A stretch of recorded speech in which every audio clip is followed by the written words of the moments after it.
Welcome back to my channel. Delicious ana pista cake எப்படி செய்யறதுன்னு பார்க்க போறோம். இந்த கேக் ரெசிபி அவன் இல்லாம கேஸ் ஸ்டவ்லயே நம்ம எல்லாருக்கும் ஈஸியா கிடைக்கக்கூடிய ingredients வச்சு பண்ணது. இந்த வீடியோ மிஸ் பண்ணாம கண்டிப்பா பாருங்க. என்னோட சேனல்ல தொடர்ந்து குக்கிங் அண்ட் கிராஃப்ட் வீடியோஸ்லாம் பார்க்கணும்னா சேனல்ல இருக்க subscribe பட்டனை கிளிக் பண்ணீங்கனா அதுக்கு பக்கத்துல ஒரு bell icon வரும். அந்த bell icon கிளிக் பண்ணீங்கனா all னு கேக்கும்.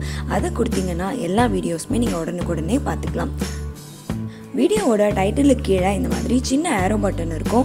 அதை அழுத்தினீங்கன்னா டிஸ்கிரிப்ஷன் பாக்ஸ் ஓப்பன் ஆகும். அதில் குக்கிங் வீடியோஸ்க்கான இன்க்ரீடியன்ட்ஸ் எல்லாம் இருக்கும். அது உங்களுக்கு ரொம்பவே யூஸ்ஃபுல்லாக இருக்கும். இப்போ நம்ம கேக் எப்படி செய்யறதுன்னு பார்க்கலாம். முதல்ல ஒரு பெரிய பவுல் எடுத்துக்கோங்க. அதில் ஒரு முழு முட்டையை உடைச்சி ஊற்றிக்கோங்க. இது கூட அரை கப் அளவுக்கு சர்க்கரை சேர்த்து சர்க்கரை கரையிற வரைக்கும் நல்லா பீட் பண்ணிக்கோங்க. உங்ககிட்ட எலக்ட்ரிக் பீட்டர் இல்லை அப்படின்னா நீங்கள் ஹேண்ட் விஸ்க் யூஸ் பண்ணி கூட பீட் பண்ணிக்கலாம். எலக்ட்ரிக் பீட்டர் இருந்தால் தான் இந்த கேக் பண்ண முடியும்ட்டெல்லாம் ஒன்றும் கிடையாது. சர்க்கரையும் முட்டையும் நல்லா பீட் பண்ணதுக்கப்புறமா அது கூட 1/4 கப் அளவுக்கு உருக்கின வெண்ணெய் இல்லைனா சன்ஃப்ளவர் ஆயில் சேர்த்துக்கோங்க. அதையும் பீட் பண்ணிக்கோங்க. அடுத்ததாக இது கூட 1/4 கப் அளவுக்கு காய்ச்சி ஆற வச்ச பால் சேர்த்துக்கோங்க. அடுத்ததாக இதில் பிஸ்தா மில்க் ஷேக் மிக்ஸ் சேர்க்க போகிறோம். இது சேர்க்கும் போது நமக்கு தனியாக எசன்ஸோ இல்லை ஃபுட் கலரோ சேர்க்க தேவையில்லை. இது மில்க் ஷேக் செய்கிறதுக்கு யூஸ் பண்ணுறது எல்லா கடையிலையுமே ஈஸியாகவே கிடச்சிடும். இந்த எசன்ஸ் சேர்க்கும்போது ஒரே டைமில் மொத்தமாக 1 டேபிள் ஸ்பூன் ஊற்றாமல் கொஞ்சம் கொஞ்சமாக ஊற்றி மிக்ஸ் பண்ணிக்கோங்க. அடுத்ததாக இதில் அரை கப் அளவுக்கு மைதா, அரை டேபிள் ஸ்பூன் பேக்கிங் பவுடர், இது ரெண்டுத்தையும் சலிச்சு சேர்த்துக்கோங்க.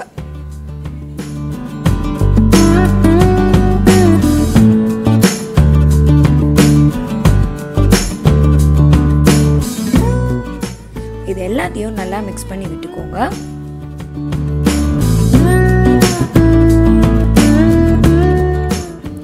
கேக் பேட்டர் ரெடி ஆகிடுச்சு. அடுத்ததாக இதை பேக் பண்ணலாம்.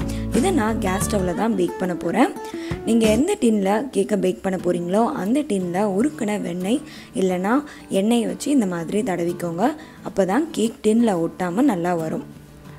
மாவை இந்த டின்னில் 3/4 பதம் வரைக்கும் மட்டும் ஃபில் பண்ணிவிட்டு இந்த மாதிரி தட்டி விடுங்க. இதை பேக் பண்ணுறதுக்கு ஸ்டவ்வில் ஒரு கடாயில் கல்லுப்பு கொஞ்சம் சேர்த்து ஒரு இரும்பு ஸ்டாண்ட் வச்சு ஒரு 5 நிமிஷத்துக்கு முன்னாடியே நல்லா சூடு பண்ணி வச்சுருக்கேன். இப்போது இதில் நம்ம ப்ரிப்பேர் பண்ணி வச்சுருக்க இந்த கேக் பேட்டரை எடுத்து வச்சுட்டு இதை மூடி போட்டு ஒரு 35லேருந்து 45 நிமிஷம் வரைக்கும் லோ ஃப்ளேம்லேயே வச்சுருந்தா போதும்.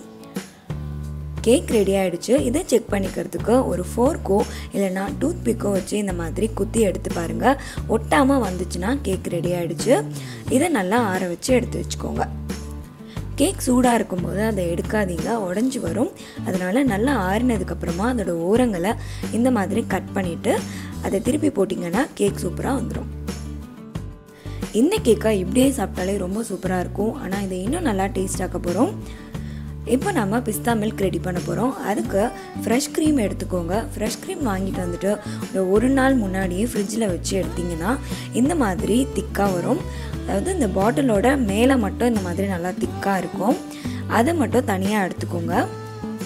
ஒரு அரை கப் அளவுக்கு இந்த க்ரீம் வந்துட்டு கிடைக்கும்.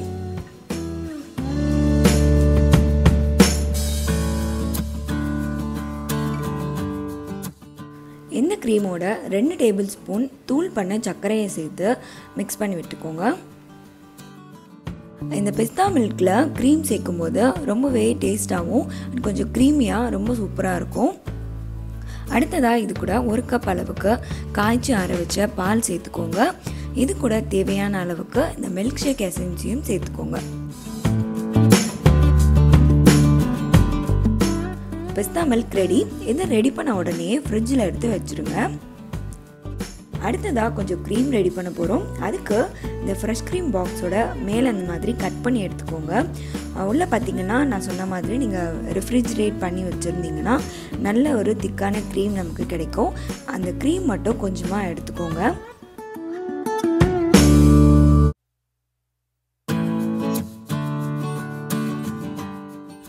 இப்போ நான் ஒரு 1/4 கப் அளவுக்கு திக்கான க்ரீம் எடுத்து வச்சுருக்கேன்.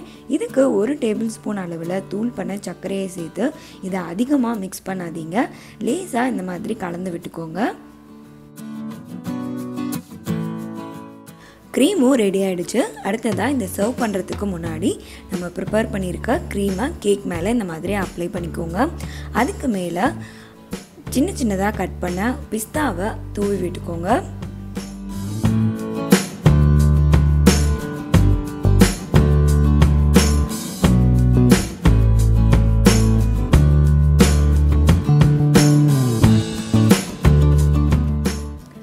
இந்த கேக்கை நீங்கள் சர்வ் பண்ணும்போது கேக்கை சின்ன பீசஸாக கட் பண்ணிவிட்டு நம்ம ஃப்ரிட்ஜில் வச்சுருக்க பிஸ்தா மில்க்கை அந்த கேக் சுற்றி ஊற்றி சாப்பிடும்போது ரொம்ப ரொம்ப சாஃப்டாகவும் பயங்கர டெலிஷியஸாகவும் இருக்குங்க.